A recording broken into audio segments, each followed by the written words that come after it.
और बड़ी खबर आ रही है चंदौसी से, जहां सीओ अनुज चौधरी ने अल्टीमेटम दिया है कि मुहर्रम पर ऊंचा ताजिया नहीं होगा। तो उन्होंने ये भी कहा कि न तार हटेगा न पेड़ कटेगा। सीओ का ये बड़ा बयान सामने आया है। मुहर्रम पर मुस्लिम समुदाय को नसीहत दी गई है अनुज चौधरी की तरफ से, और इसी के साथ साथ एक तरफ मुहर्रम की तैयारियां चल रही है और इन सब के बीच उन्होंने कहा है कि न तार हटेगा और न ही पेड़ कटेगा। और इस वक्त की बड़ी खबर आ रही है यूपी के जालौन से, जहां मुहर्रम को लेकर के सख्ती देखने को मिली है। पैदल मार्च कर इलाके का जायजा लिया गया। नई परंपरा शुरू न करने की हिदायत भी दी गई है। वहीं अराजक तत्वों पर रहेगी पुलिस की पैनी नजर। ये बड़ी जानकारी यूपी के जालौन से आ रही है। तो पैदल मार्च करके पुलिस ने यहाँ पर जायजा लिया है। आप देख सकते हैं यहाँ पर फ्लैग मार्च करती हुई पुलिस नजर आ रही है। एमपी के आईएएस नियाज खान एक बार फिर बॉलीवुड पर भड़के। उन्होंने फराह खान के एक बयान पर हमला बोला और बॉलीवुड को सनातन धर्म के लिए खतरा बताया। मध्य प्रदेश कैडर के आईएएस अफसर नियाज खान एक बार फिर सुर्खियों में हैं। इस बार उन्होंने बॉलीवुड को निशाने पर लिया। फराह खान के धर्म को लेकर दिए बयान पर भड़के। आईएएस ने फराह के बयान पर टिप्पणी करते हुए कहा कि क्या धर्म को प्रतिशत में बांटा जा सकता है। बॉलीवुड सनातन धर्म के लिए बड़ा खतरा है, लेकिन मेरे अलावा कोई नहीं बोलता। दरअसल फराह खान ने कहा है कि उनके बच्चे 50% हिंदू, 25% मुस्लिम, 25% पारसी हैं। इसी बयान पर आईएएस भड़क गए। उत्तर प्रदेश के इटावा में कथावाचक मुकुटमणि यादव को अपमानित करने का एक मामला अब गर्मा गया है। अखिलेश यादव ने प्रेस कॉन्फ्रेंस कर सरकार पर जम करके निशाना साधा और कहा कि यादव का अपमान नहीं सहेंगे।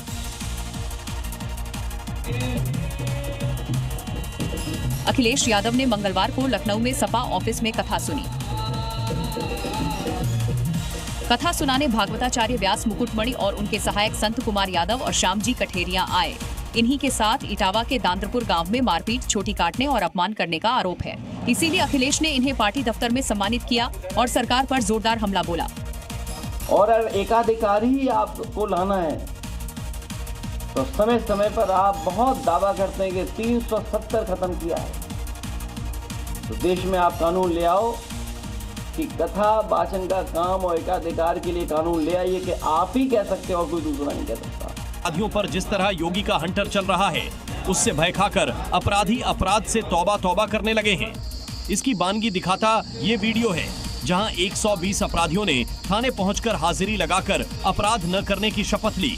कुछ ऐसा ही नजारा संत कबीर नगर में भी दिखाई दिया, जहां थाने पहुंचकर अपराधियों ने अपराध का रास्ता छोड़कर अच्छा नागरिक बनकर काम करने की कसम खाई। क्योंकि ये अपराधी जानते हैं कि योगी फोर्स अपराधियों का हिसाब करने में देर नहीं लगाती है, इसलिए जो अपराध का रास्ता नहीं छोड़ रहे, वो या तो प्रदेश से भाग रहे हैं या फिर सलाखों के पीछे जा रहे हैं। और आइए एक नजर डाल लेते हैं देश की तमाम बड़ी खबरों पर।